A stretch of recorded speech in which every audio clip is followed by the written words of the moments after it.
بسم اللہ الرحمن الرحیم۔ السلام علیکم ورحمۃ اللہ وبرکاتہ۔ محترم سامعین کرام، قرآن کریم حفظ کرانے والے استاذ کو بطور انعام 11 لاکھ روپے دیے گئے۔ یقیناً یہ خبر سن کر آپ بھی چونک گئے ہوں گے، لیکن یہ خبر حقیقت پر مبنی ہے۔ پوری خبر سنانے سے پہلے آپ سے مؤدبانہ درخواست ہے، اگر آپ حالات حاضرہ سے واقف رہنا چاہتے ہیں تو جلدی سے ہمارے چینل کو سبسکرائب کر دیں، بیل آئیکن گھنٹی کے بٹن کو ضرور دبا دیں تاکہ ہر آنے والی ویڈیو بر وقت آپ کو حاصل ہو جائے۔ محترم سامعین کرام، یقیناً قرآن کریم حفظ کرنے اور کرانے کی بڑی فضیلت ہے، جس کا اندازہ ہمیں اس دنیا میں نہیں ہو سکتا ہے۔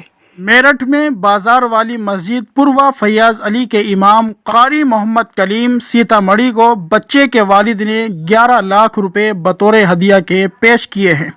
ہاپوڑ روڈ پر واقع اسٹار ہیریٹیج میں منعقدہ تقریب میں قاری محمد کلیم امام بازار والی مسجد انہوں نے بتایا کہ ایک طالب علم جس کا نام محمد سعد ابن محمد یونس ہے، جس نے تقریباً 17 مہینوں میں قرآن کریم کو مکمل حفظ کر لیا ہے۔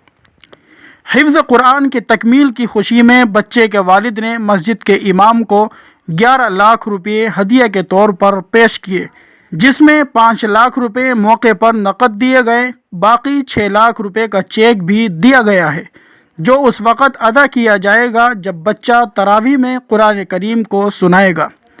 محترم سامعین کرام، اپنے آپ میں یہ ایک اچھی خبر ہے کہ آج کے اس پرفتن دور میں قرآن کریم حفظ مکمل کرنے سے اس کے والدین اتنا خوش ہیں کہ بچے کے استاذ کو 11 لاکھ روپے بطور ہدیہ کے پیش کیے۔ اگر اللہ تبارک و تعالیٰ نے بھی آپ کو بیٹے کی نعمت سے مالومال کیا ہے تو آپ بھی اپنے بیٹے کو حافظ قرآن بنائیں اور دنیا و آخرت کی بھلائیاں حاصل کریں۔